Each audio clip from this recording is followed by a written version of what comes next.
Hi, hello. I feel like it's not often, especially lately, that I click go live and the virtual cam is on and the windows that I want open are open. But today I had the time and the patience and the whatever, apparently, because I got this open, the PDF viewer window is open. I have both the guidebooks or the accompanying books for this Spirit Keeper's Tarot Vitruvian edition, the Book of Maps, and the book for the Fable Maker's Tarot. And what I'm going to do is, because I've been away, I missed the deck dungeon challenges, and I'm still like trying to figure out how exactly I this coaster today. Today is all about the adhesive power of water, apparently, because this is the third time that I have picked up. I've set something on this coaster in green and gold, also, I guess. This is the third time in rose gold, green gold, rose gold, heart chakra, I guess, maybe. I don't know. Anyway. Uh like this is the third time I set something on it and then the coaster will like fall. Because I guess I'm not paying enough attention to know that hey, the coaster is still attached to the glass or the bottle. Anyway, the adhesive power of water today. Which depending which has a relative strength, I guess, right? Because if you talk about what are those bonds? Like pseudo ionic bonds? Because the oxygen in H2O has a partial negative charge, the hydrogen has a partial positive charge. Hydrogen bonds, duh. Right? I'm like, girl, it's been a minute. It's been a minute. I might need a few refreshers, actually. Hydrogen bonds. Hydrogen bonding. Yes. A bifurcated hydrogen bond.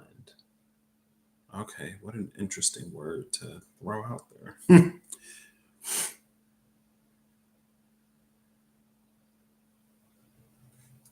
Yeah, hydrogen bonding. Which are kind of weak. Um, but again, eh, mostly weak. Um, those are the bonds that break and form.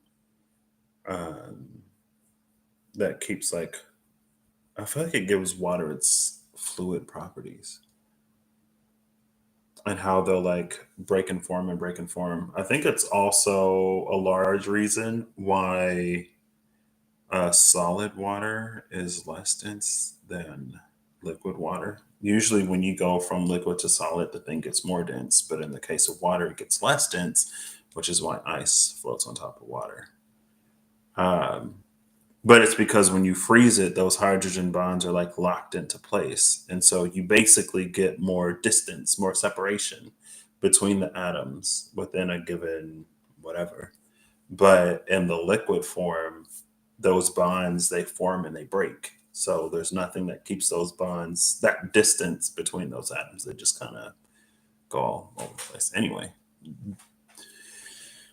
I feel like every time I try to be like, we're going to get to the point. Anyway, the cohesive power of water, specifically through the weak bonds that it makes and breaks. But when solid, I don't know. This isn't. Maybe it is about water. Bottom of the deck is the sun. Again, I have the 8-bit fantasy tarot deck and the places oracle cards.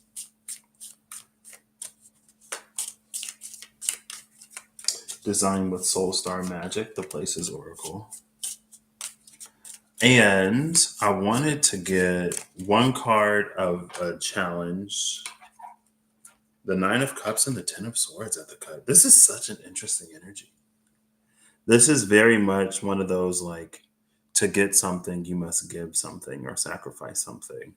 This it's when whenever it's also interesting because the Nine of Cups in the Fable Makers, which I can show you, which I have the ability to show, the Nine of Cups and the Fable Makers tarot is that shimmering veil.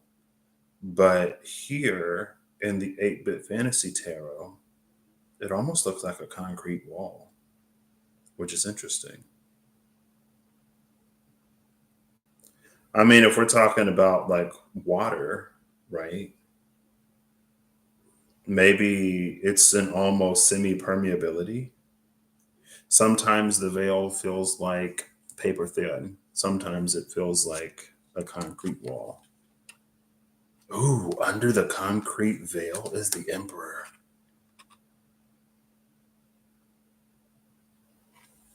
Behind the Emperor is the Queen of Cups.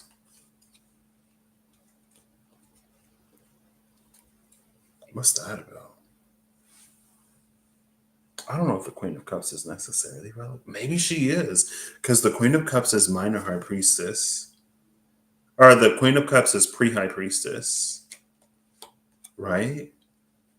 She's the intuitive one, but then there's this concrete veil because of this Emperor. And then on the other side of this is the Ten of Swords.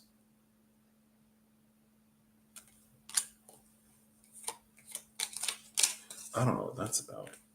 Oh, I pulled up the wrong file. I wanted the gifs. Chalices 9. So it's the shimmering veil in the Fable Makers animated tarot, but it's like this concrete wall in the 8-bit fantasy. Interesting. I mean, I guess that would be the case if there's something that we need to give up that we refuse to or that we can't. Is this where we're going today? It wasn't what was planned, but sure, let's go for it. Under the Ten of Swords is the Six of Wands. Six of Wands and then the Queen of Swords. Interestingly enough, because it's the Emperor and the Queen of Cups on the other side.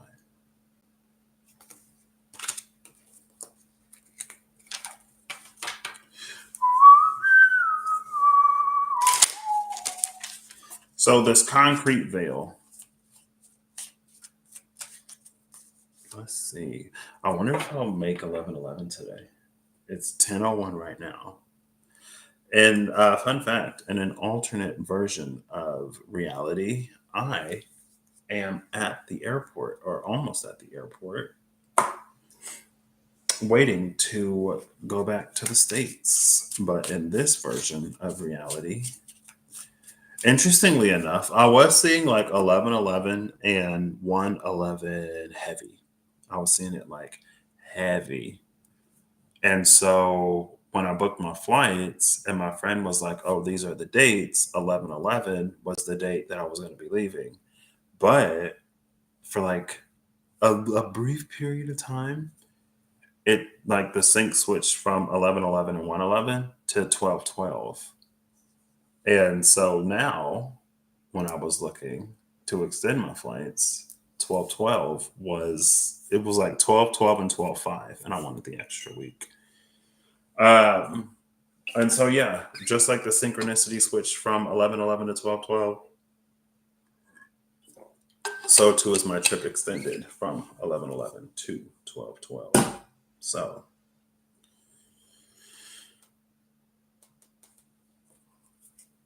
all right, so let's get a clean flip or a clean fall through a complete cycle for the challenges in this concrete veil. There was a clean flip of the Knight of Swords. Sort of on itself. Ooh, okay. The Knight of Swords. The challenge of the Knight of Swords we have seen before.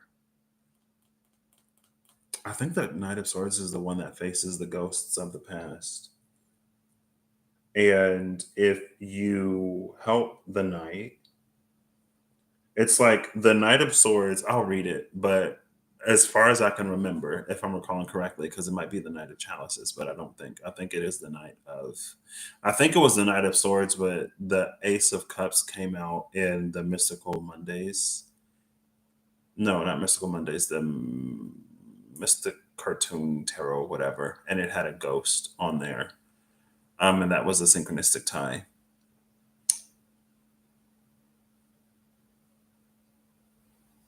I was like, I could each these, but I'm not. I'm gonna pull the top and the bottom. The top is the devil. The bottom is the two of pentacles on the other side. So I don't know if it too much matters, but it was this way. They came out the same way. The Knight of Swords and the Two of Pentacles, because I remember the knight was like facing down. Two of Pentacles last time. Two of Pentacles is my minor temperance card now, but also it was minor lovers last time.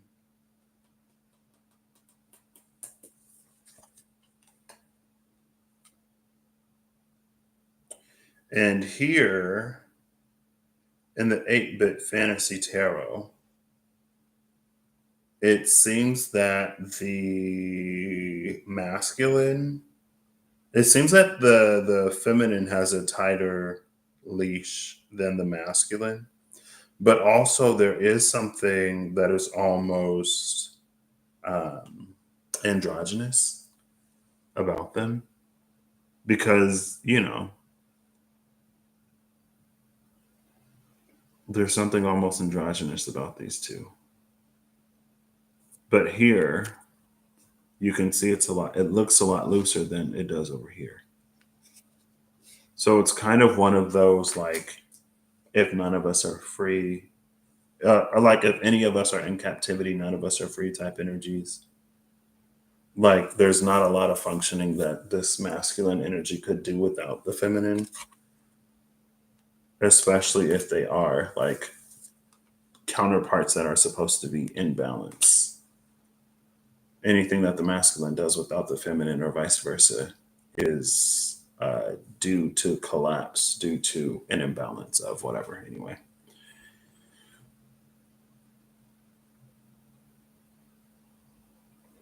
Yeah, I think the Knight of Swords is fighting a ghost. And if the Knight of Swords defeats the ghost, then the door opens. If you help the Knight of Swords defeat the ghost, the door only opens when the ghost is defeated. Either like you assist the Knight of Swords in defeating the ghost, and then the Knight of Swords gives you something, or the ghost defeats the Knight of Swords, and then we have to defeat the ghost, and then the door opens. But let's read. I'm already in the swords category. Cool. The Knight of Swords is engrossed in figuring out a puzzle box. Oof.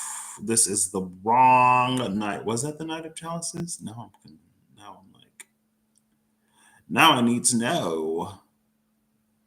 The Knight of Chalices, under the effect of a gluttonous spell, is playing their lute and singing a love song. No. Who was the knight that was fighting the ghost? Who was fighting the ghost? Now I need to know. I mean, I guess we could look at the Knight of Wands.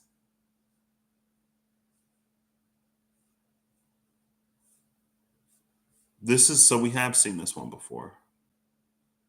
And I didn't bring my whatchamacallit, so we're gonna have to ask my favorite virtual assistant. No, who was fighting the ghost here?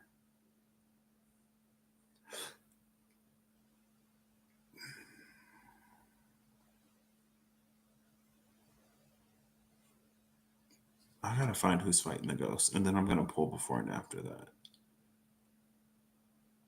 Does no one fight a ghost? I know somebody fights a ghost. The horseshoes of the Zephyr. So I remember the thing that he gives you, because I was like, something about a Zephyr.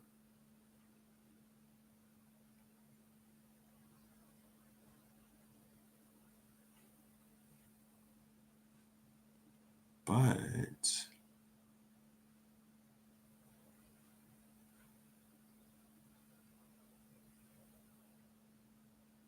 yeah, it is the Knight of Coins is the one that fights the ghost. The Knight of Coins is fighting a ghost in this room. Once the ghost is defeated, the knight offers to open the door and thanks the party if they helped in a fight. If the knight is offered any healing after the fight, they offer a ring of spell storing in exchange. If the knight is killed in the fight, the door opens once the ghost is defeated.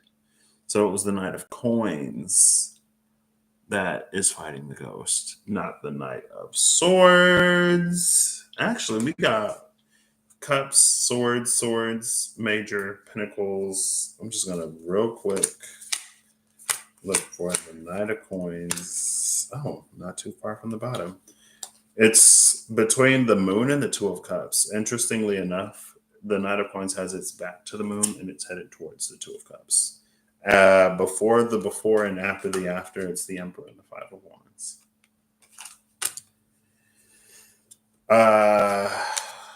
That Emperor being apparently part of the reason why, maybe that's why it's a concrete veil. Is this why? Because just like in this devil card, it was that energy of like, as long as she is bound, neither one of them is truly free.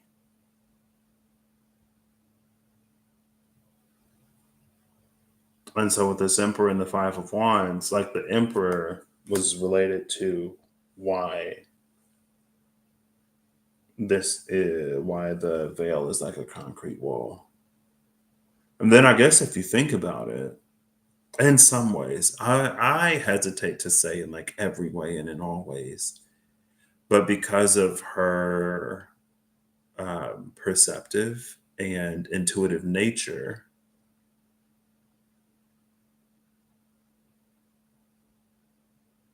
it's like part of the fluidity of the veil is her, again, like perception or her heightened perception, her ability to perceive beyond appearances or the immediate or earthly.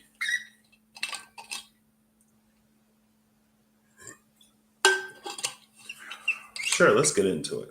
So the Emperor is, we're going to say, oh gosh, is there any place or the places? The Emperor is with this Five of Wands. The Queen of Cups is still behind the Emperor with the Three of Swords on the other side. So it's like this Queen of Cups is in a Three of Swords state while the Emperor is like, I don't know, like hanging out with the boys. I'll keep these just so that I remember. I'm gonna look before and after the High Priestess.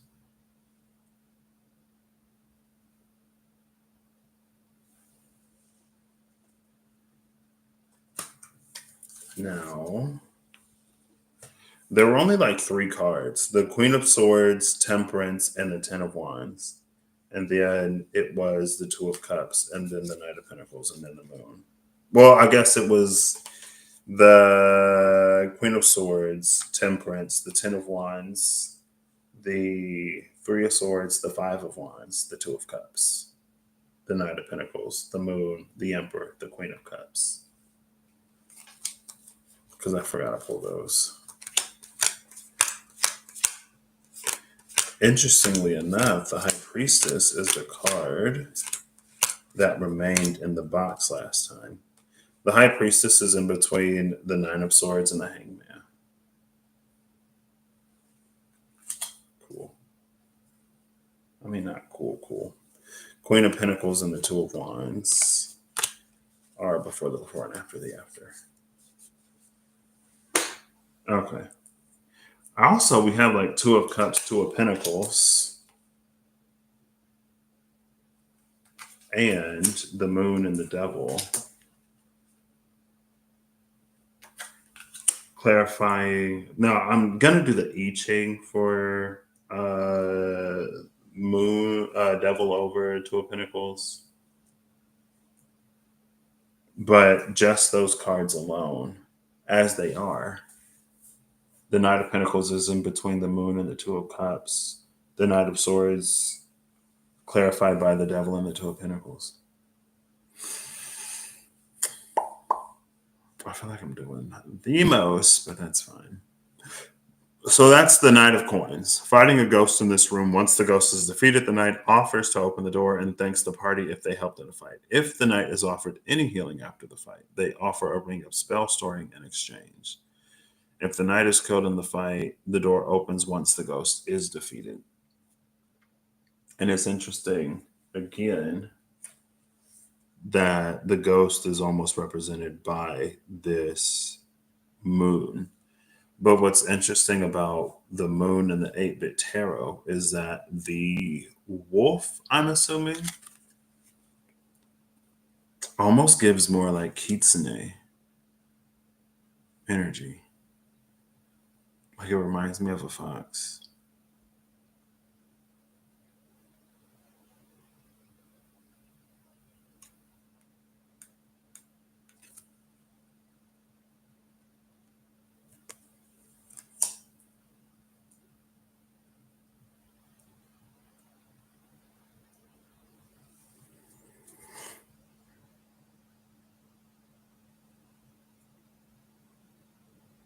So something about the wolf isn't as it seems. Almost like the wolf isn't a wolf, it's a fox. Kitsune. What? There's a cafe in London. Cafe Kitsune, London. Maybe that's where I'll go. We'll see. Anyway.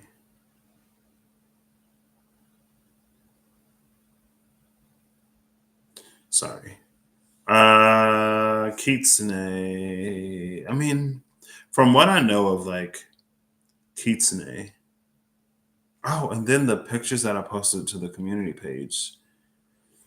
My brain is all over the place as usual. That's why I love like writing because it allows me to like start a thought, finish, and then just like finish thoughts in whatever order my brain makes it around to finishing them. I'll do this first. Kitsune is given like fox magic, specifically like transformation, right? This ability allows her to transform. Who is her? Okay, this ain't what I want. This ain't what I want. Naruto. This ain't what I want. What can a kitsune shapeshift into? In Edo period literature, the most common type of kitsune are nogitsune, which roughly translate to wild foxes. Like their wiser, holier counterparts, the tenko, they can transform into humans. This transformation is not perfect, however, and kitsune often retain certain fox-like features. So the fox is the wolf is a fox is a man. It's almost given like werewolf energy. Like the nature of the man is the beast. The man becomes the beast, but the beast is actually a fox.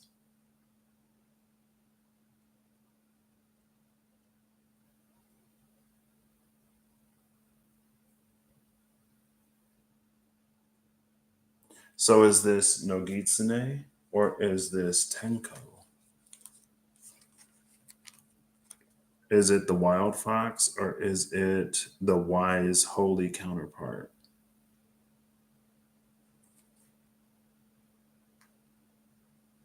Tenko Kitsune. I've never heard of a Tenko before. Heavenly Fox. Tenko are good kitsune which possess divine powers. Now, we have seen Fox in a capacity that wasn't like evil, trickstery, whatever. I mean, maybe still tricky, but. Well, I should have known that. 10 heavens. but Tenko, that's given me because I know of Ko as like Kodomo, like child, child of the heavens or heavenly child. Ko Japanese meaning. Yeah, the word ko has multiple meanings, including child. So this Tenko Kitsune is a child of the heavens.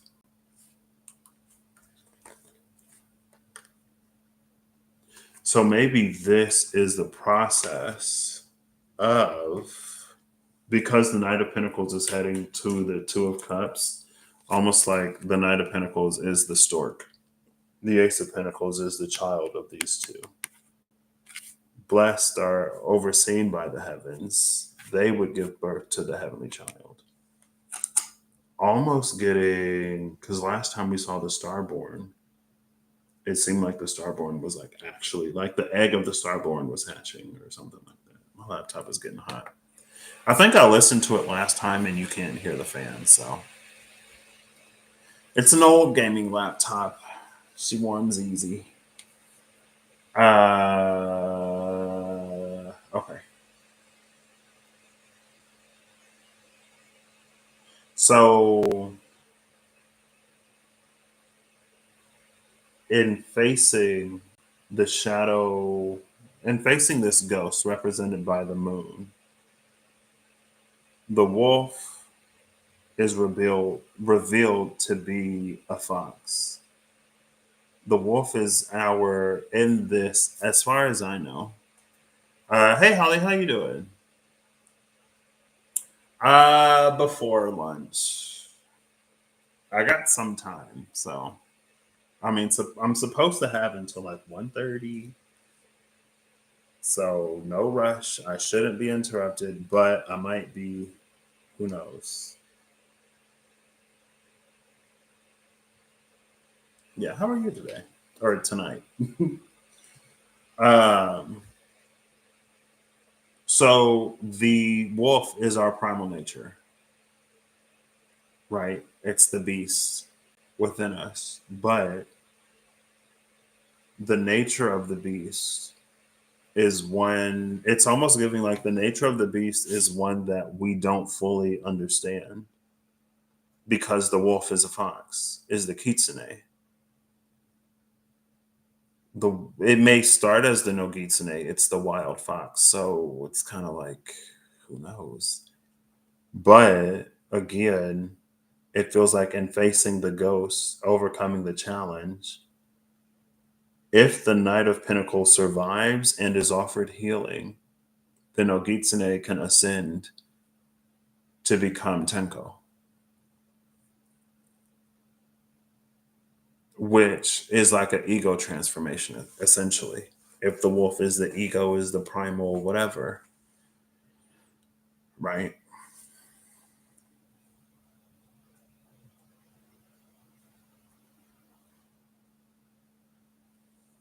Which again makes sense. If that part of us that we can sometimes be so quick to blame or cut off, or like it feels like it's so delicate, this process, because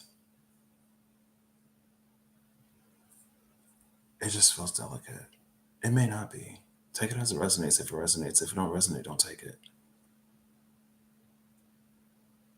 But it feels like the way we are typically encouraged to handle shadow integration, and maybe it's more so in the past than at present, but it's either like it's a shadow integration that accepts the shadow as is. And it's not that we have to change, but it's like there's a potential to the shadow that, if not nurtured, it never achieves.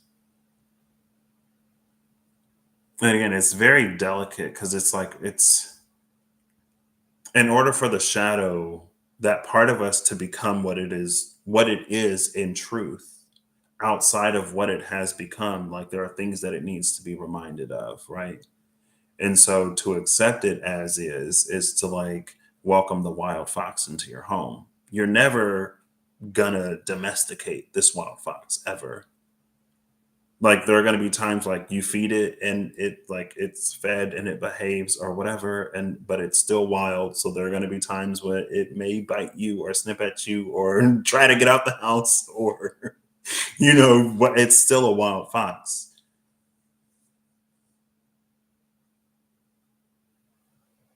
But there is a way, again, to almost like remind the shadow of who it is or was before it became what it has become because of situation circumstances in life, inherited and experienced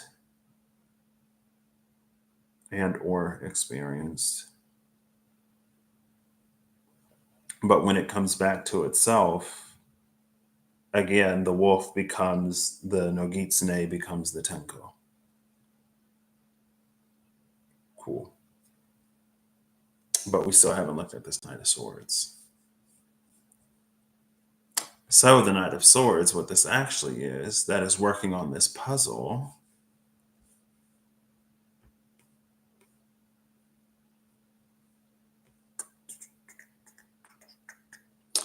The Knight of Swords is engrossed in figuring out a puzzle box. The knight will open the box if she can be persuaded to put down the box for even a moment.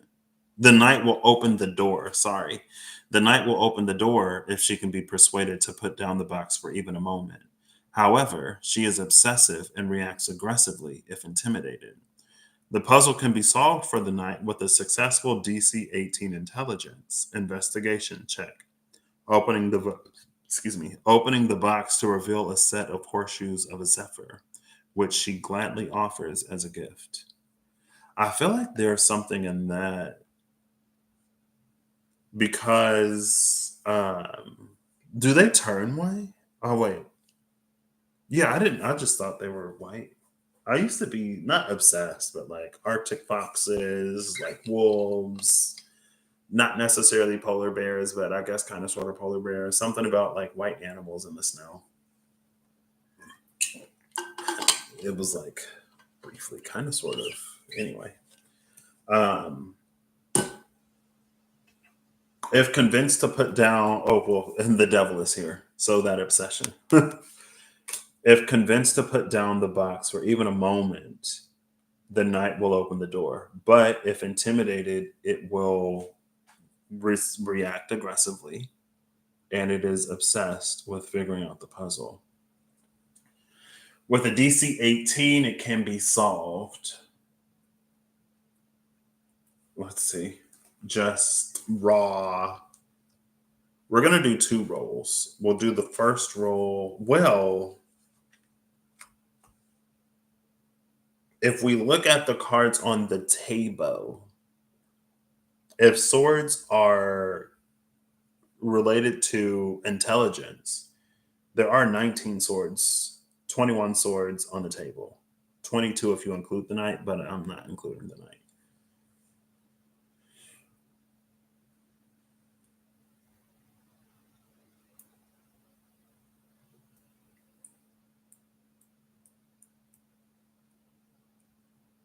I feel like, so just as things are, between the 10 of swords and the 9 of swords, that is enough. There are enough swords to solve the puzzle, but it almost feels like it's not done immediately. It feels like there's a struggle. There's just like a mental battle, a mental struggle, and then a moment of clarity, and then we receive the solution. And it's not, again, because of the concrete veil, it's not necessarily something that we intuit because it's not wisdom. It's not a wisdom check, it's an intelligence check. So then there's an element of maybe attempting to ask for higher knowledge, wisdom, when we need to make our own choice decision or use our own logic reasoning ability, which is an interesting take, right? Maybe not.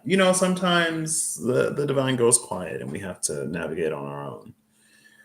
It's the choose your own part of the choose your own adventure, right? Or it's important. There are times when it's important for us to make choices and decisions, and when it's like there is no right or wrong answer. So there may be limited intuitive guidance either way for whatever reason. But here it feels like we have the capacity to do something. But again, it just feels like it involves frustration. It's like after, when we reach the point of frustration, when we're ready to ourselves step away from the puzzle box, maybe after we step away from the puzzle box that we're trying to help the knight solve, we are hit with that sudden burst of inspiration. I was going to say the interesting thing about the knight is she's more invested in solving the puzzle box than what's actually inside the box, because she gladly gives away what was inside the box for the sake of having the puzzle figured out. Now, the I Ching here is gotta find it. What number is this? 20. Okay, yeah, we're just gonna use our table of contents to get to the point that we need. There we go. Here we go. So this is Earth over probably Earth. Earth over Mountain. Earth over Mountain is I Ching number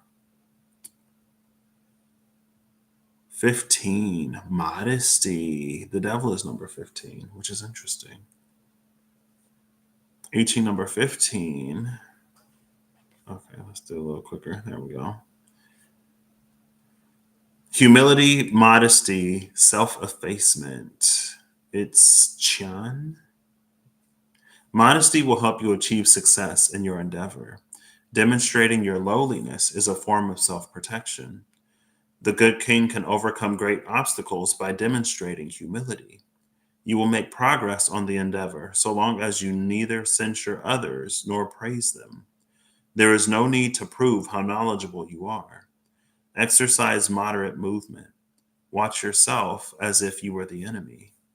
Initiating is not the challenge, completion is the obstacle. What is most important for you is to follow through.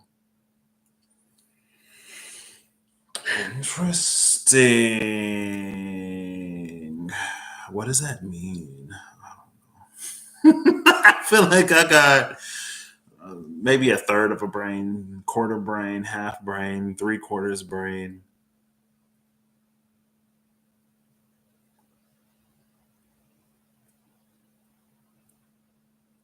So, in this challenge of getting the knight to open the door, because the knight has to open the door, right? But the knight is obsessed over the puzzle box.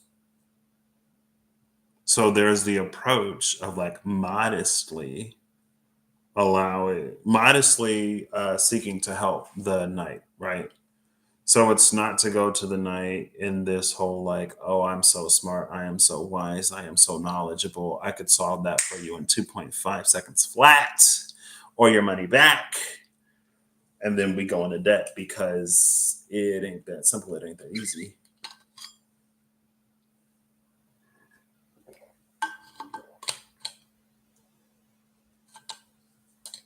And maybe that's the thing too, because again, it's the resignation of frustration.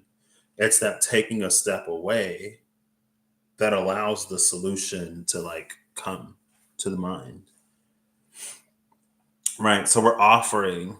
to help the Knight of Swords with the puzzle box, not in a way that, just in a way of like offering to help, right?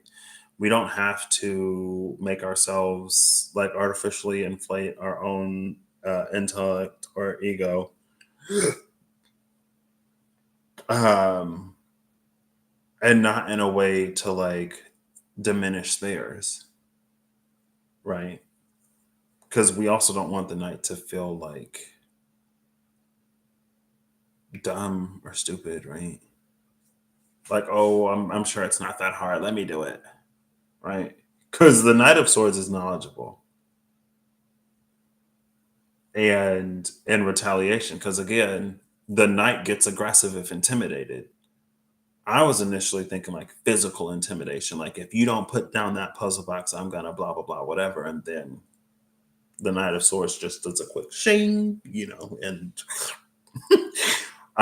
it gets aggressive when intimidated, but it's also like intellectually intimidated or emotionally intimidated.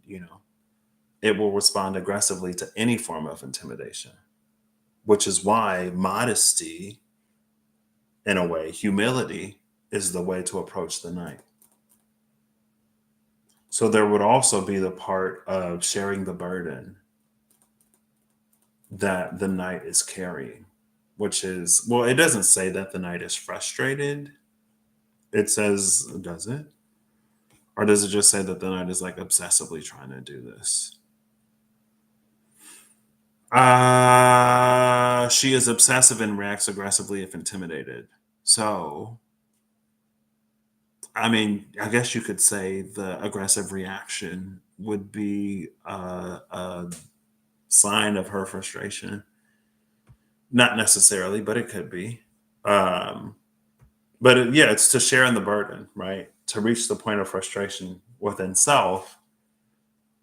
And then in that moment of, I guess you could say, surrender, the solution comes.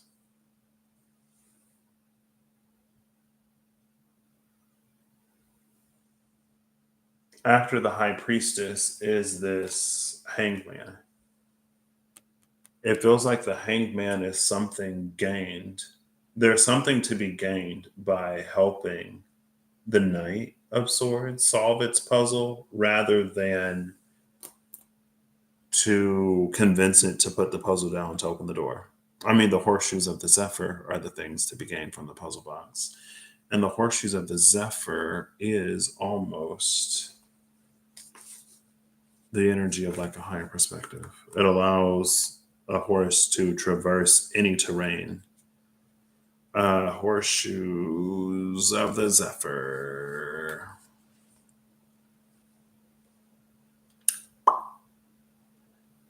Let's see. Horseshoes of, okay. These iron horseshoes come in a set of four. While all four shoes are affixed to the hooves of a horse or a similar creature, they allow the creature to move normally while floating 4 inches above the ground. This effect means the creature can cross or stand above non solid or unstable surfaces, such as water or lava. The creature leaves no tracks and ignores difficult terrain. In addition, the creature can move at normal speed for up to 12 hours a day without suffering exhaustion from a forced march. There's something about being 4 inches above the water, because this was about the adhesive. In the beginning, there was the adhesive power of water, and how every time I picked up a glass or a cup, I would move it, and then I would move it enough for the coaster to fall to the floor instead of it falling on the table. as soon as the bottle crossed the plane from the table to the floor, plop, the coaster would fall. I guess the coaster fell. No, it fell on the floor. I had to pick it up. Um, oh, is the sun coming out? I might have to go outside today. It looks like the sun is coming out. Anyway, I'm not using my phone, so I can't just flip the camera, and I'm not moving my laptop. I guess you see in my glasses. Can you see that it got like extra bright out there? In my filthy glasses. Anyway,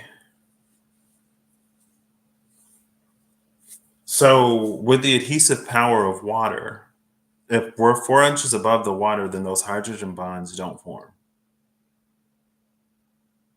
which is good for for the Knight of Pentacles that is trying to distance itself from the moon. The moon rules the tides, the moon pulls the tides, right?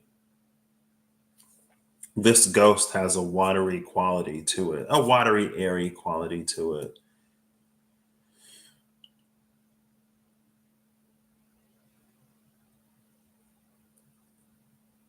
I mean, I'm sure this is more than 4 inches IRL, but it's like the horse would be able to just like, the horse would be able to levitate or float high enough for these cups to be collected, like above the concrete veil. But with the horse floating over the water, it's almost like it reminds me of in Disney's Hercules. I don't remember which river it was. I'm sure it wasn't the Styx. I feel like it was the Phlegathon, but the Phlegathon is like a river of fire. It would make more sense if it were like the Lethe or something. No, but Lethe is like forgetfulness. Is it? What's the river where they like suffer? Acheron? Is that a river? It's not Acheron. It's Lethe, Styx, Phlegathon. Sometimes I very rarely get all five. And then there's one I'm like, oh, I should have known that. Lethe, Styx, Phlegathon. I feel like it starts with an A. Rivers of the Underworld. Because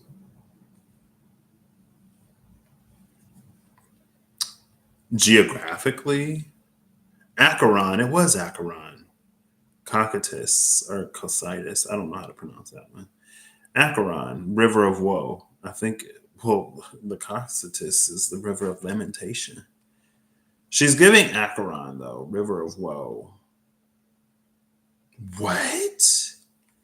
According to later traditions, Acheron had been a son of Helios and either Gaia or Demeter, who was turned into the underworld river, bearing his name after he refreshed the Titans with drink during their contest with Zeus. Oh. By this myth, Acheron is also the father of Asclepius.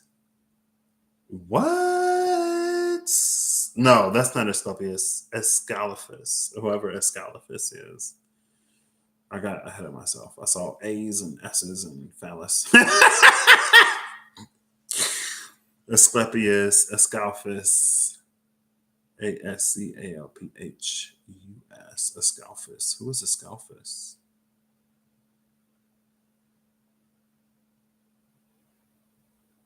I mean, what is he associated with?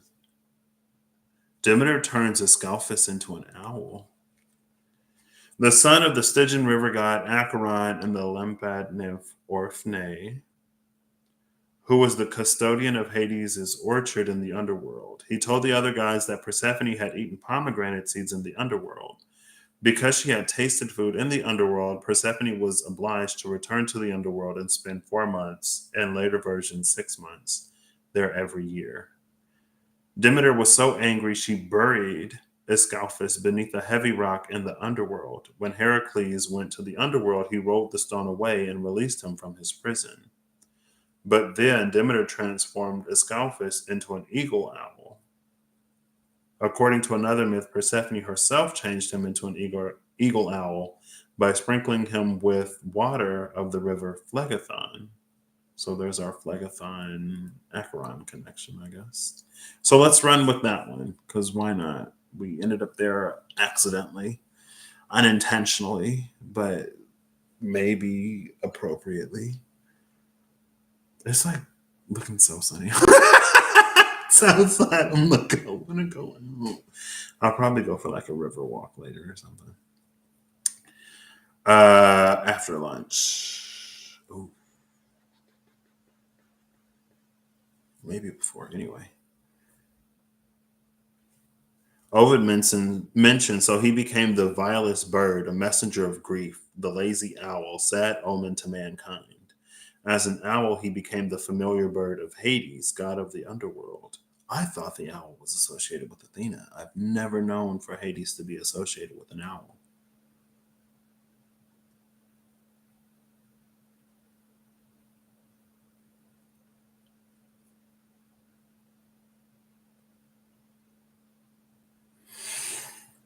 So Persephone changes Ascalaphus into an owl by sprinkling him with the water of the river Phlegethon, which I thought was a river of fire.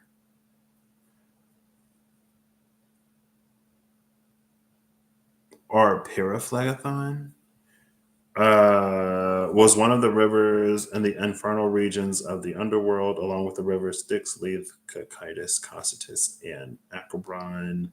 According to Homer's Odyssey, the Phlegethon feeds into the river Acheron alongside the Cocytus. I should learn how to pronounce that. Plato describes it as a stream of fire which coils around the earth and flows into the depths of Tartarus.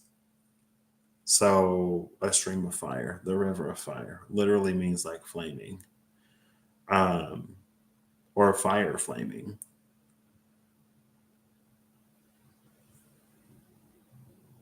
There is no fire here.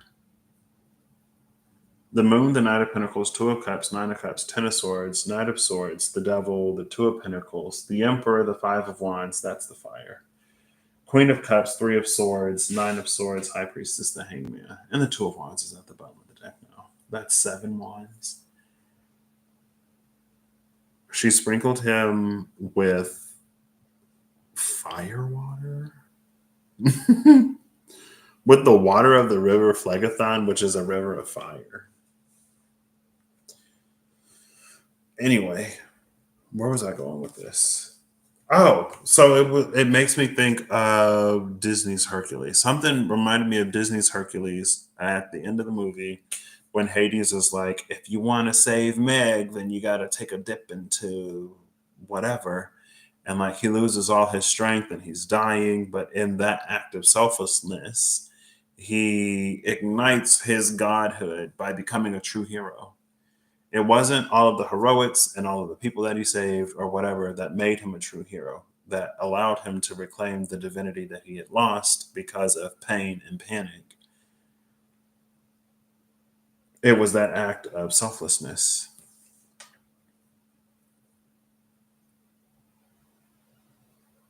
What made me think of that though? The tangent was so long that I forgot.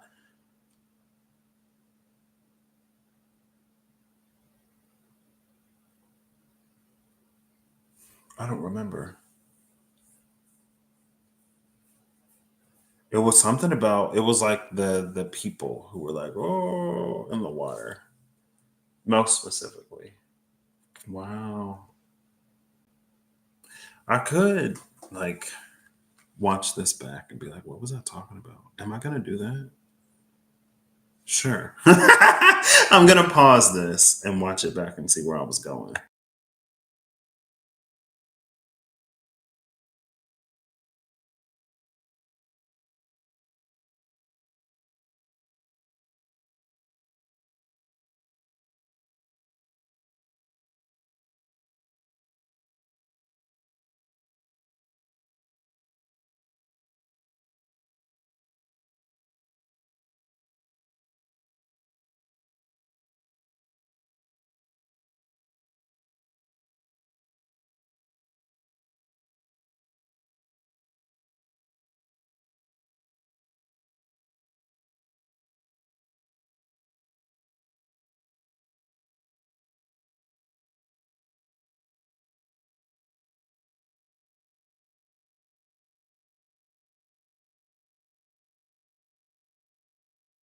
All right, I'm back. I remembered. I didn't get to the point, but I remembered. It was because the waters, it was the horseshoes of the Zephyr that allowed the horse to float like 4 inches above the water so that those hydrogen bonds don't form. And it was the moon. And it reminded me of that place in Disney's Hercules, the river of the underworld, where there's like all of the souls that are either lamenting or in woe or whatever that would like try to pull whoever down. It's like something about the water, especially in related to the past. It's like we would get, it's easy to get trapped in the emotions or the circumstantiality of the past, which makes fighting the ghost all the more difficult, right? It's like, it's the difference between like helping the Knight of Pentacles fight some random ghost versus like helping the Knight of Pentacles fight the ghost of someone that you hold dear, someone that in life you would never fight. And so in their passing, like you wouldn't fight them either because that emotional tie is there, right? Or like fighting our own ghosts. Maybe the Knight is actually there to help us because it is our challenge, not the Knight's. Which is a very interesting take because if the ghost is our ghost and not the Knight of Pentacles, then maybe the puzzle is our puzzle and not the Knight of Swords. So then the Knight of Swords would be an energy that is trying to help us with something, that is obsessively trying to help us with something, but it can't solve it. Again, because sometimes we have to be the ones to make those choices and decisions. Or like all of the reasoning, all of the logicing is for us to do. Because from a different position or a different level of awareness or knowing or perspective, the logic looks completely different.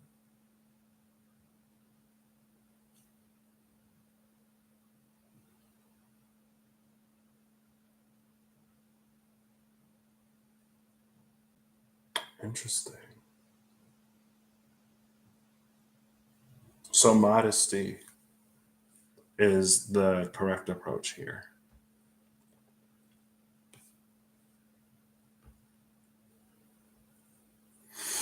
Modesty will help you achieve success in your endeavor. Demonstrating your lowliness is a form of self protection. The good king can overcome great obstacle by demonstrating humility. You will make progress on the endeavor so long as you neither censure others nor praise them. There is no need to prove how knowledgeable you are. Exercise moderate movement. Watch yourself as if you are the enemy. Initiating is not the challenge, completion is the obstacle. What is most important for you is to follow through.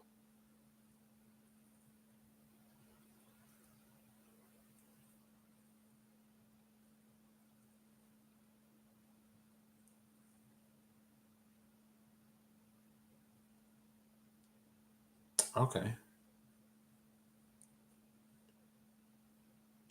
So, because of Escalphus, when I was like, there were a few cards in the Places Oracle that were like still in reverse, and I wanted to turn them all upright, but I didn't necessarily like I wasn't trying to look at every single card because I still want to be surprised.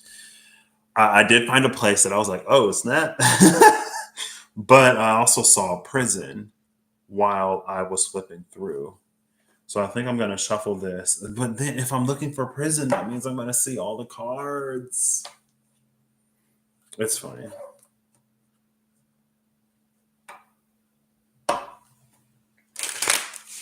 Also, I kind of want to like, just like with the animals, I want to take a more personal approach to these places if I can. I'm still figuring out like exactly how uh, I want to use these.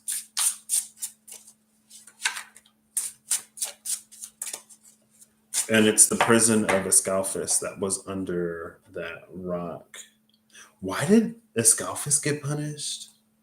Because Escalphus like tended to the fields And Persephone ate the pomegranate? Because what if Ascalphus wasn't tending to the fields, then there wouldn't have been no pomegranates for Persephone to eat, and she can't do nothing to Hades. So you do what you can to who. It's a lot of punching down.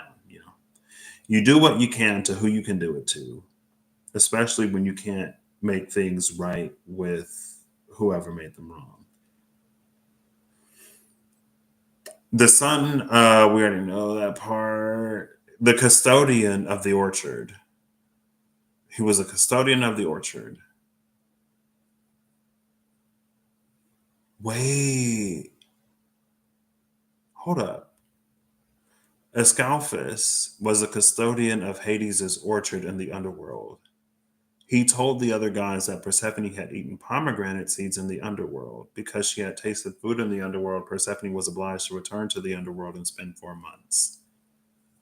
When it said he, I assumed on the first reading that it was like Hades, but Ascalphus is the one that told the other guys that Persephone had eaten a pomegranate.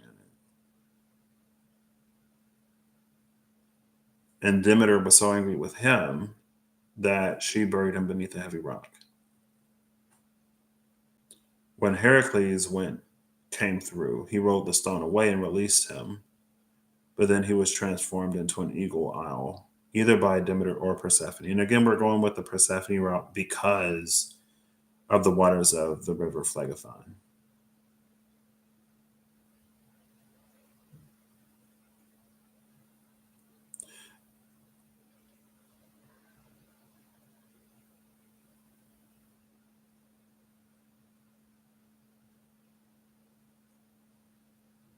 Cool.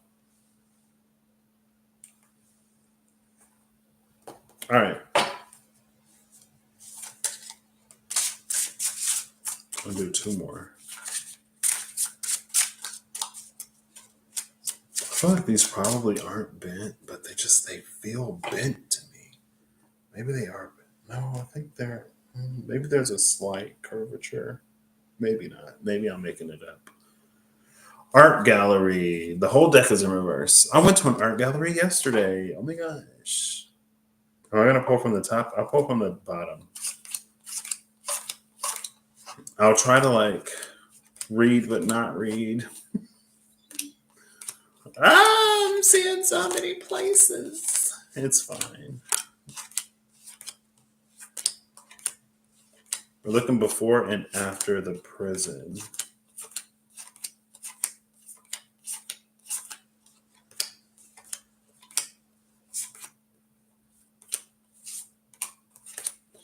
So what do they say? Don't shoot the messenger. Am I gonna go through this whole deck? I should have pulled from the top. It's fine.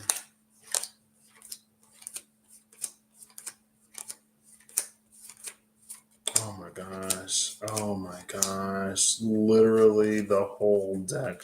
This is how many cards I had left. Is that the arc? No, it's the casino. Throws in every corner. High stakes, high rewards. That high stakes, high rewards feels.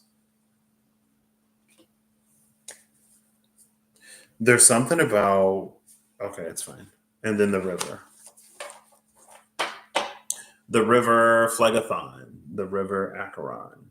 Cool. These rivers. Constant moving stream. Go with the flow.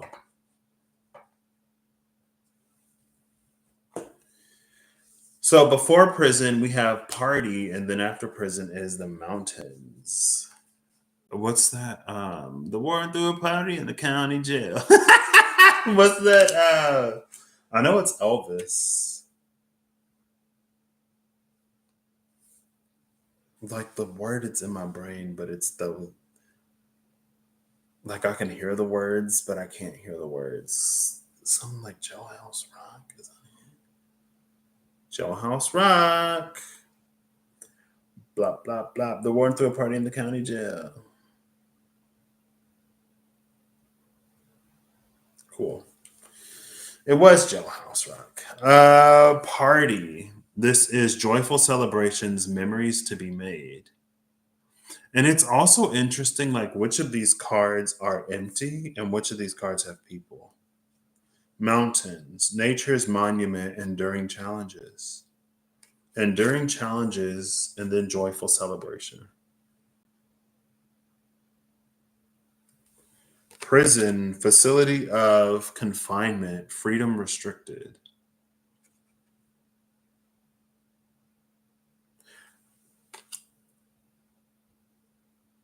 So there's almost so okay. I guess you could think like Demeter Cares is associated with, as far as I know, like farming and agriculture and stuff like that, right? A certain like verdancy, right? Like grain, goddess of the grain and stuff like that. But in the underworld, you don't necessarily think of a lot of things as like growing. So it's almost like when Demeter got word that Persephone would have to spend 4 months out of the year, or six, however many months out of the year, because she ate the pomegranate, in her mind, her daughter was like sentenced to some kind of prison that she would have to return to. And so she returned the favor by putting someone else's child in prison. I mean, the dude who just like took care of the garden, right? How many people step on grass when there's a keep off grass sign? You know, anyway. I don't have to get lost in it. It's like the prison was returned for a prison, but it feels like for Persephone, it wasn't a prison. Something about Persephone's story to me always seems or feels like voluntary, but it's Demeter's inability to let go of her child or whatever that turns it into this whole, well, it must have been this and it must have been that. Like who willingly goes to Hades? Like she has to be confined or she has to have had been bewitched or whatever, because no one in their right mind would choose whatever. And we don't choose who we fall in love with. Um, but to me, I know whatever. Patrick is just, whatever. But to me, it always seems more voluntary than like against her will. But it's a refusal to accept a voluntary decision that leads one to believe that it was an involuntary whatever. So it was prison for prison, even though again, the dude was just the messenger. I don't know if he necessarily force fed Persephone a pomegranate under direct order of Hades so that she would be trapped there.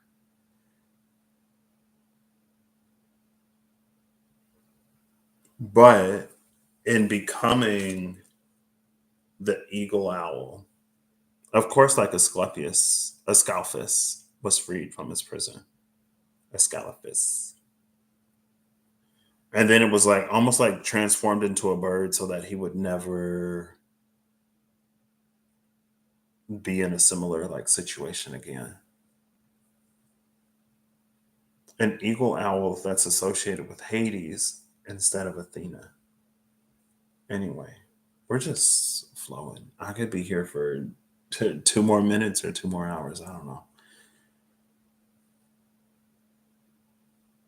Because again, it goes from enduring challenges to this joyful celebration, memories to be made. And maybe that's the thing. Again, with this Knight of Pentacles that is like embroiled in a battle with this ghost, the Two of Cups is the direction that it's heading in, coming out of the moon. I think sometimes, maybe with this Emperor, this is in spirit of competition. It's almost like because we have been hurt, and again, this is the ties to the water, which is the either the Cocytus River of Lamentation or the Acheron River of Woe. There are these ties in the element of water when we're in it. It's like all of these hydrogen bonds that we like make and break. And in the movie, like they're like reaching up and like he's like, throwing their arms off and trying to get through the as he's like swimming to get to Meg. It's like all of these things that we kind of sort of like we take and we throw off when we take and we throw off when we continue, because continuing is our best course of action. But it's like it's because of this Three of Swords that there are things that we can't necessarily receive, or there's a lens that certain things take on if our intuition tells us. It's like if our intuition guides us in a certain direction or shows us a certain sign, symbol, synchronicity, our brain logicking part goes, so well, the last time I saw this, it meant this. So it's like this whole thing that it doesn't necessarily have to be. It's like with the owl. Like, let's say it's easiest to flip it, but let's keep it as it is.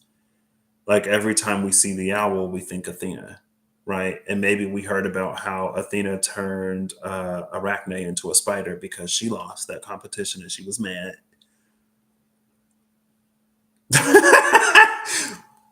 But maybe you feel a certain type of way about Athena that you don't feel about Hades in the story, right? It's like, well, this owl, this eagle owl is the one that's associated with Hades. It was freed from its prison. It was wrongfully imprisoned in the first place, but then freed and transformed into this bird. Now it has wings, right? And people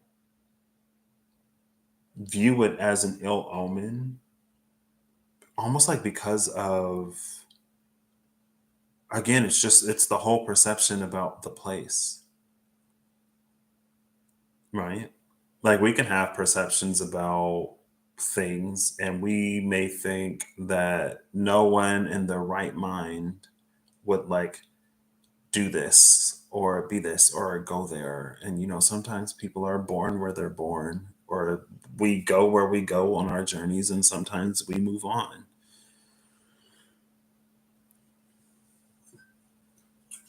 But anyway, there's something that her intuition, there's something that her mind, her brain, there's like a filter that it puts on something that is trying to be communicated to her. And then in the emperor's attempt to make good on all of the things that he wants in his life, there's this like competitive game that he plays into. There's a certain amount of control here. And it's an interesting conversation, maybe, to be had when we talk about like spiritual sovereignty and knowledge and an attempt to control the physical in certain outcomes. Specifically, like using any knowledge or information, spiritual or otherwise, to manipulate certain outcomes. The line is so fine, if existent at all.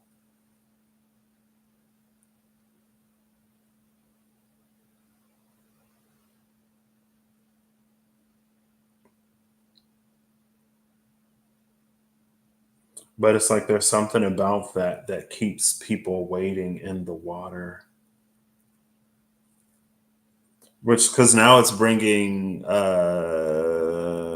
a certain Netflix show that has come out semi recently that is very much so in the Greek pantheon. Um, and when it's time to cross over, there are some who can't like the people who are in the water, like swimming in the water, they go on to be like they get recycled, right? They become reborn or whatever, or so you think. And so it's like the people who don't get in the water are the ones who don't get recycled. And then you find out the truth. You find out the truth. But there was something else with that Emperor, the Five of Wands, and control, like with this devil energy. I mean, I guess that goes against the modesty. Maybe it was that part. The king that can't, because it says the good king can overcome great obstacles by demonstrating humility. Maybe it was that. I think that the emperor in the space of this Five of Wands isn't necessarily.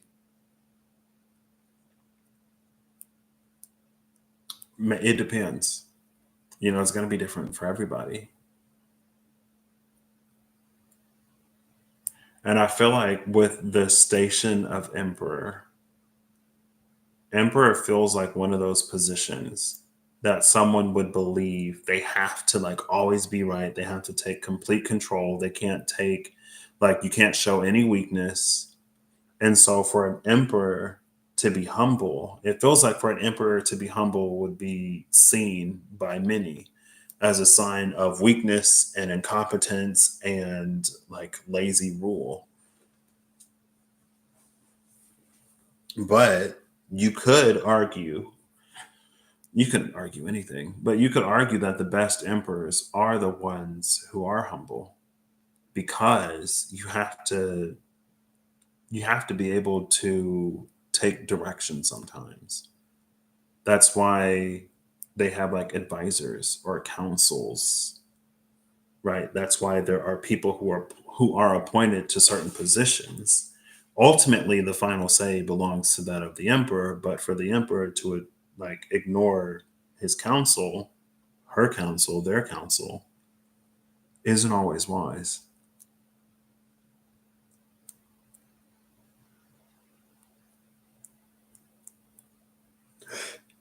Cool. Maybe I will park this here. I feel like I wanted to do something else, but that's fine. Maybe this ghost of the past and the puzzle box are not necessarily entirely different things.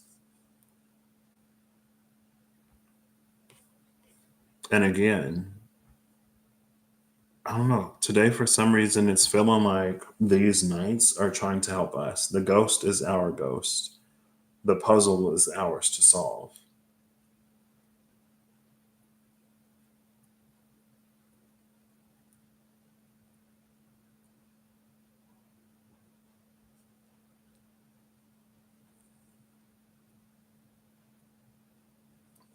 This could also be like the halo in this hangman. The hangman could be the child of this Two of Cups. When the Nogitsune becomes the Tenko, the wild fox becomes the child of the heavens. It's like that halo. But again, it feels like it's after whatever this frustration is with the Nine of Swords.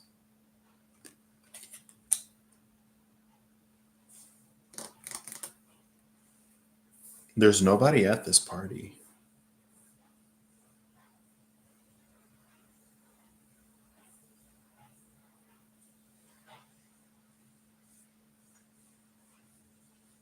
but it's all set up.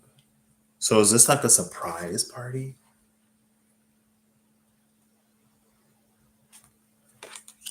I mean, well, maybe. Actually, so there's no one here at this party. We don't see anybody here at the party.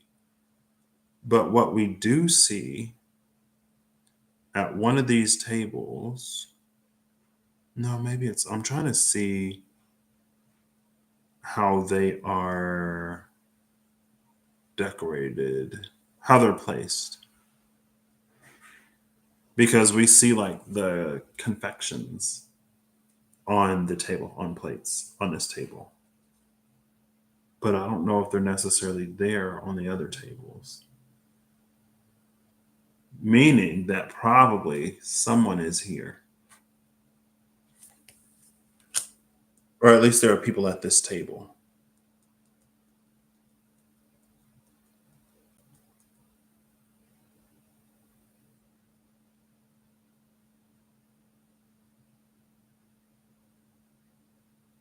I think there's another element to this too, because I'm looking at, well, maybe not necessarily.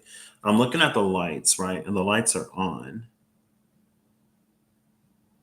but it's still daytime. So I'm feeling like, because the lights are on, it should probably be like evening time. You can have lights on during the daytime at a party, but you don't really see them until it starts to get darker. There's also something about this being open.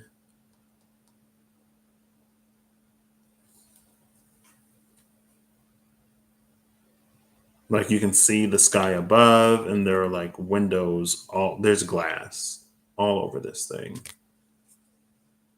And it doesn't look like there's too much like land. It's given a vibe of like it's up in the clouds. So then I'm thinking of like, oh, well, maybe it's on like the peak of this mountain. Or it's up in the mountains. It doesn't necessarily have to be at the peak. And then there's this road that like we don't see anyone on, but this road reminds me of the one in the moon card.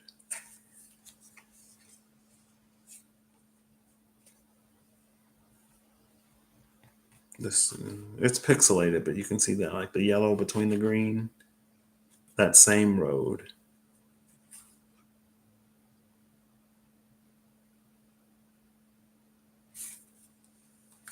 So now she's giving me like lunar mansions. I don't know nothing about nakshatras besides the nakshatra that my moon is in. I know that. Uh Lunar mansions, but it's also giving me the moon rabbits and the moon princess. I don't have that. I want that deck. I feel like it's a deck that I would appreciate, but I don't know if I would ever necessarily get it. I don't know. There are some things that I'm like, I know I would like that because that is so up my alley. Oh my gosh, the sun. Sorry. I'm sorry.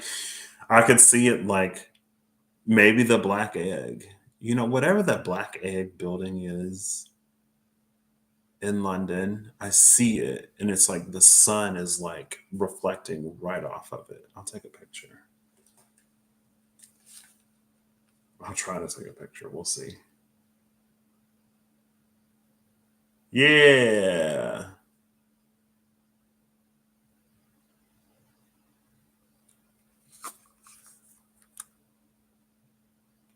See, it's like the sun is reflecting right off of that like black egg building,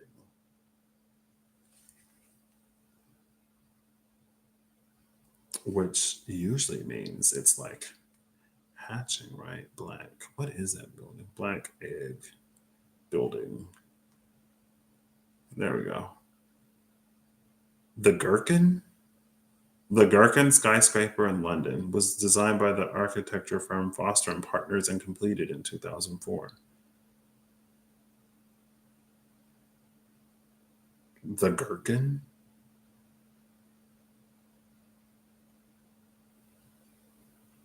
Commercial skyscraper in London's primary financial district. Apparently, there was like a new Lord Mayor or something, and that's why the parade was happening. There you go. The Gherkin. Doesn't a gherkin, doesn't that like mean something? Pickled cucumber. Okay. I was like, gherkins, aren't those like a thing? The small green fruit of a plant related to the cucumber and used for a pickling. The trailing plant that bears gherkins.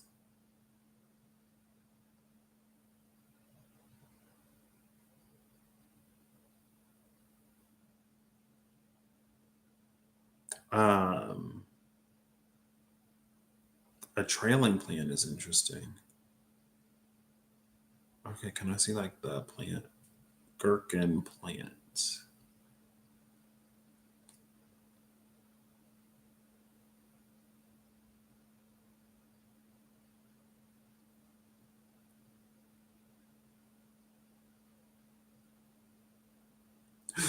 So this is the top of Google Images for the gherkin plant. That trailing plant, um,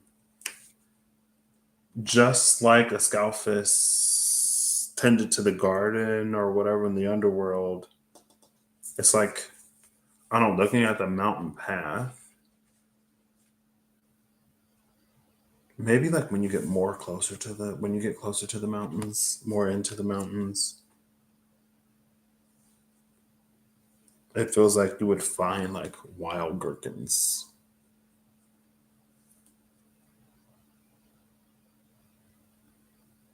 Anyway,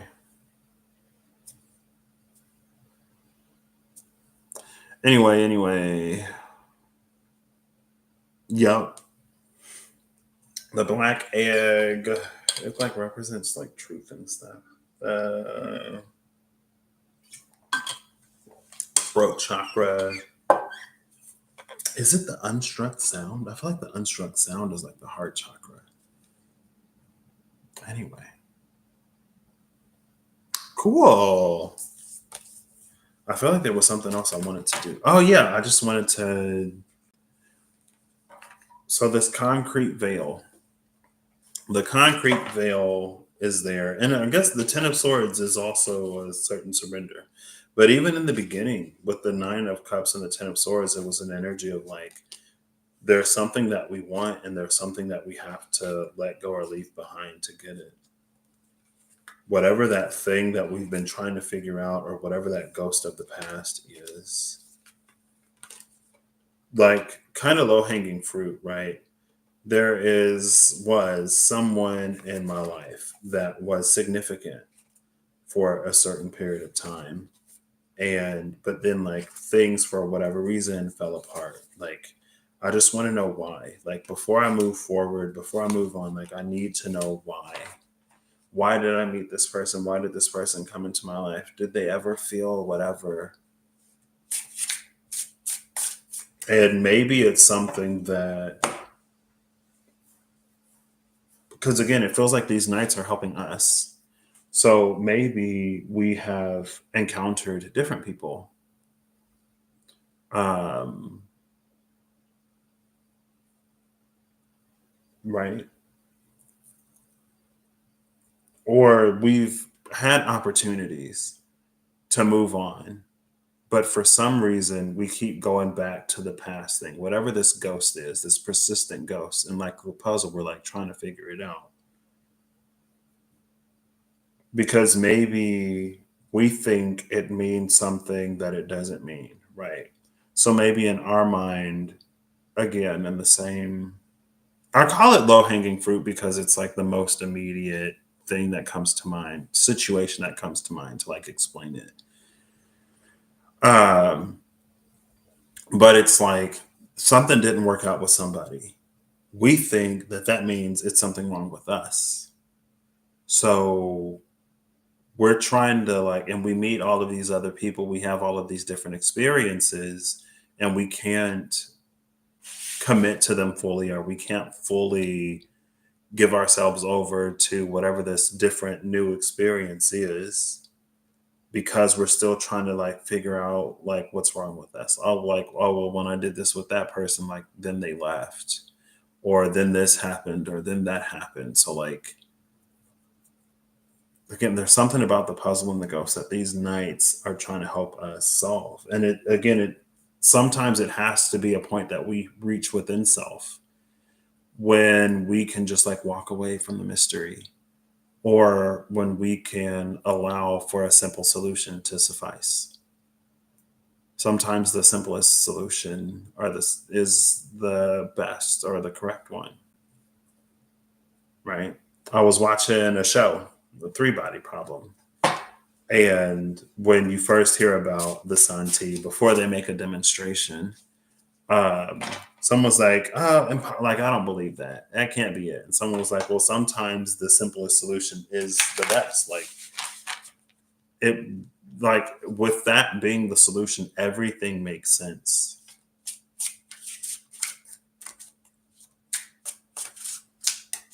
Right? Maybe what if like it wasn't you? Nature's cleanse, rain. And you see the rain in the Three of Swords. There are some things that can be cleansed by water, there are some things that can't be. Almost like water and oil. The reason why water and oil don't mix is because water typically mixes with things that can participate in something that is at least kind of like a hydrogen bond, right? But um, organic carbon, like chains of carbon and hydrogen, they're hydrophobic. They don't make those bonds with the water, so they don't mix in with it. They remain separate. Like attracts like, right? So watery things will bond with watery things, and oily things will bond with oily things, and they won't mix and they won't mingle. Now you can get like emulsifications, where like let's say you put droplets of oil in water, and as long as certain conditions are met, those droplets won't like all come together and just like create a layer of separation, or the oil separates out, or the water separates out, because you can have oil and water, or water and oil emulsions. You also have some compounds, molecules, atoms that are capable of interacting with both. So you'll have like a charged part. I think those are like fats, right? You have your lipid head and your whatever tails. The lipid, oily, fatty heads bond to react to more oily things, so they'll like turn away from the water. So you get the head and like two tails that like stick out. I don't know how to. Sure, like that. You get the head and the two tails. The two tails will like interact with anything that is like watery, aqueous. But the heads are like oily, so they'll bond to like oily things. And so you can, anyway, it's fine.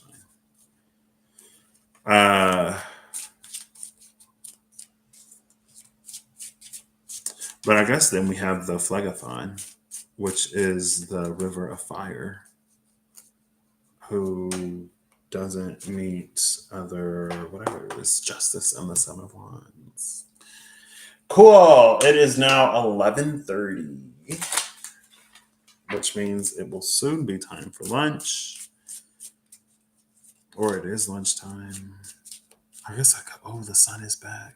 I could just like step out onto the balcony. Feel the sun. I feel like that's one thing about being over here. I feel like I get such an appreciation of the sun that I don't necessarily have when I'm at home. The Eight of Cups and the Four of Swords. So let's see. I do still.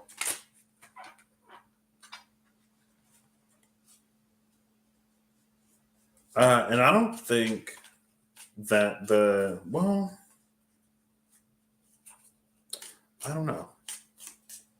Anything beyond the solving of the puzzle box and the facing of that ghost, we'll say, is beyond the scope of whatever this past hour and a half. Besides the Nogitsune becoming the Tenko, or whatever that would even mean. Ten of Swords and the Emperor at the cut now. Ooh. So yeah, definitely. I almost want to read it again. What was it? My humility, modesty, and self-effacement. I feel like modesty is such a interesting word. Modesty is an interesting choice of word, because it feels like modesty is different for different people. Modesty isn't necessarily, modesty doesn't feel universal in a way that like humility kind of does. But even humility isn't universal, right? Both modesty and humility are like relative. Like, because what does it mean for an emperor to be humble versus like what does it mean for a king to be humble versus what does it mean for I don't want to say a serf or a peasant, uh, who somebody else to be humble.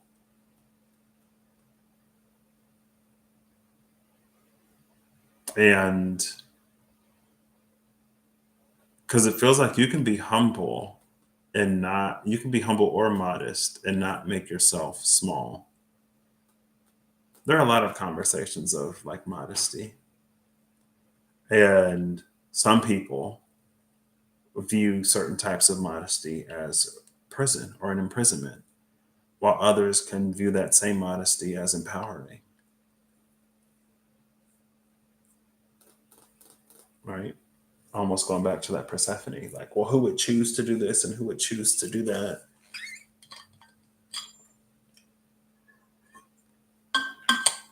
Maybe it's because, again, like with the ghost and with those hydrogen bonds and attachments to water, mean what it's because things mean what they mean to us, that we have the perspective that we have, and that we can kind of sort of project that perspective onto others when they can have a completely different association with those things. And so to them, it means something completely different, right? So, kind of at the end of the day, like, no one's forcing anybody to do whatever. If it's not for you, then it could just be not for you. But it doesn't mean it isn't for anybody. Doesn't mean it isn't for anybody. Yeah, I said that. Do you ever like say something and then you're like, did that come out of my mouth the way that I wanted it to? It happens to me frequently, if you can't tell or haven't noticed. All right, I just want to do one more. I want to do one more. We'll leave it open. I'll leave it open. So ponder on it if you want or not. Ooh, the wedding. I did see this card when I went through. But again, like, there's nobody here. This was the card when I was like, there are some cards that are like, you see people, and there are some cards that you don't. Just like the party, everything is set up, bells ringing, union celebrated.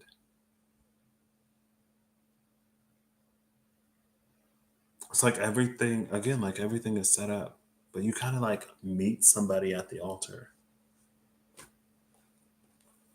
And then on the other side is the title card. And I picked these cards all up in reverse.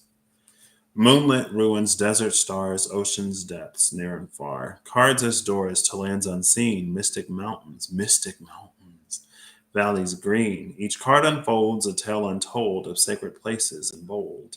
In every image, wisdom speaks, guiding seekers to the peaks. To the peaks of the mountain where the party is? Where the party at? The wedding and the title card, again, like there's nobody here. It's like a surprise wedding. That happened. I mean, like maybe not in real life. Maybe it was some like stories of Reddit, whatever, that I was watching on YouTube or kind of listening to on YouTube. How someone like got married and didn't know. I think that was a joke. That was a joke. Someone had like gotten married and they didn't know that they had gotten married, and they're like, yeah, like we like they invited me to like the beach and they had this setup and their family were there and my family was there, and like we exchanged vows and like wore rings and like yeah, like, and then we got a house together and like we do all this together, and it's like you're married to that person. But maybe that in and of itself can kind of sort of be a message too, with the ghost and the puzzle, especially like things that we're married to that we don't even necessarily know that we're married to them in a way where they impact our choices and decisions, where we consider them as we make our choices and decisions. And there's like almost this presence that they constantly have. But when we're unaware of it, I don't know, we're unaware. I'm gonna cut this. So I'll pull the top card after. I'm gonna give this another shuffle. I'm gonna pull one card for the um, challenge, deck dungeon challenge. Two cards for the I Ching. This time, the first card will be the bottom trigram. The second card will be the upper trigram, and then I'll reveal the place, and that's where I'll leave it. And either reflect on it or don't. I don't know. It's just how we're gonna end it. Final cards. These are the final cards. There's literally no difference. Except, hopefully this one is not a recap of the last 2 hours.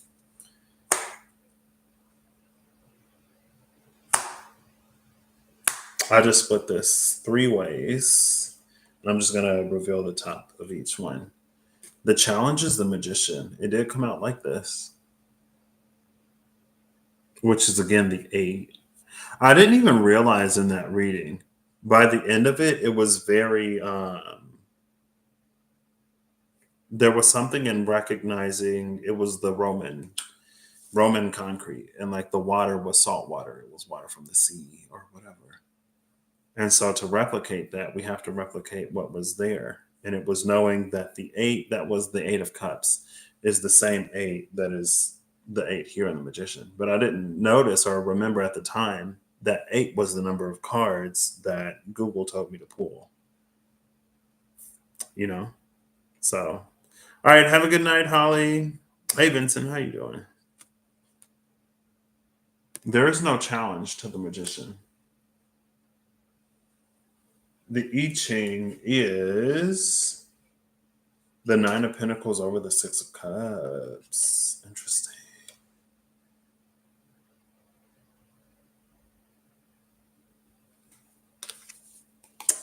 It doesn't mean anything. It's just a random. Back in the day before Google acquired YouTube, it was just a random name when I made a YouTube account. I think I can change it now, though. Enough time has passed. 6 of Cups and the 9 of Pentacles with the Magician here. I'm gonna look at the I Ching. Yep, essentially.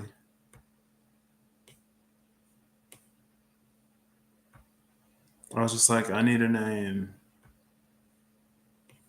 And I made it up.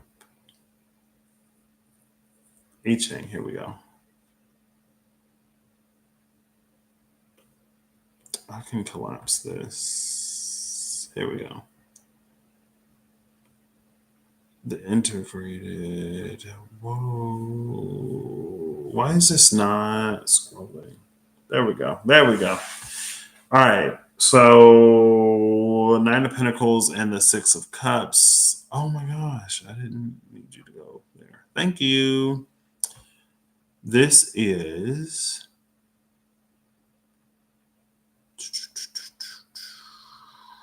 Earth over Wind. Earth over Wind is I Ching number 46. Push upward. Oh, interesting.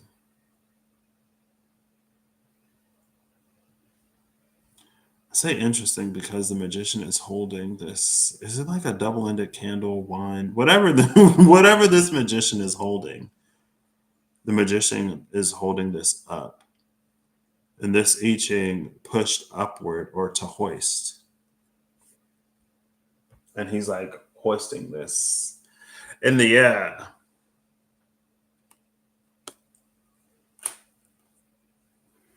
All right, now I'm gonna read it.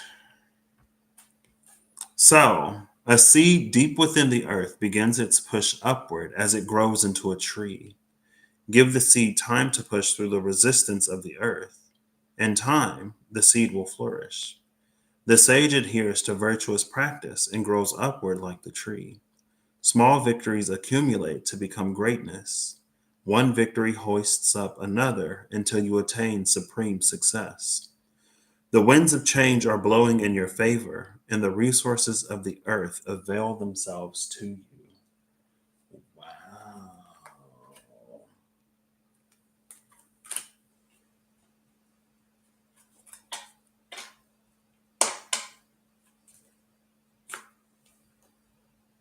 So, again, within that, though, is the change of environment. The life that the plant knows within the seed, the life that the roots know as they nourish the seed, will be different than the life that it knows once it pushes through the soil and the things that will be required of it.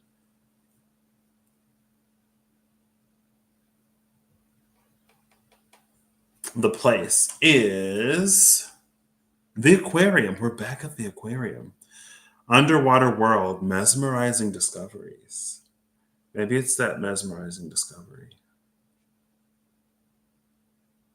that we find again after we push upward.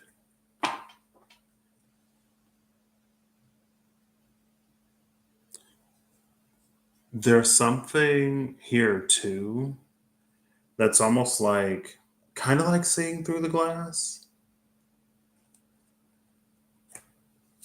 Like we're the fish in the aquarium, right? But we think that we're just like fish out in the ocean or whatever. But as we push upward, we sort of like notice the people that are standing on the other side of the glass, which is interesting because there was that, like, what, dear God, what keeps you out, it keeps me in for a minute.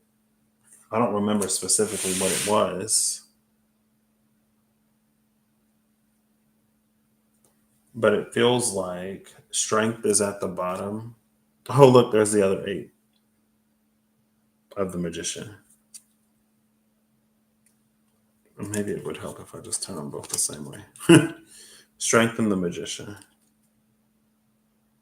On the strength card, we actually see both eights at the same, like the Roman numeral and the alphanumeric eight.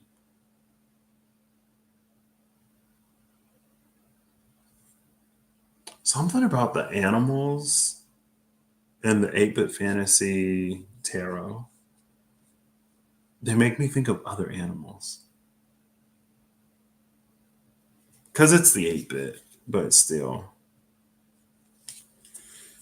And then we have the 10 of Cups on the, wow, Cups for Cups, Pentacles for Pentacles. Cool. At the bottom of the 6 of Cups is the 10 of Cups. At the bottom of the 9 of Pentacles is the King of Pentacles. They're not all like facing the same way. The King is reversed to the 9. Behind the King of Pentacles is the 2 of Cups. There you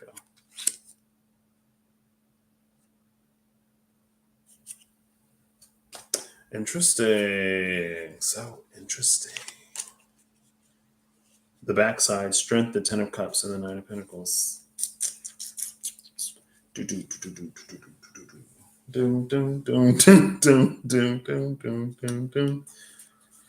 All right. I hope you all have an amazing whatever whenever you see this. I hope you're acting in alignment to God that you wish to experience your reality. I hope that whatever you need along your path, journey, and what you find.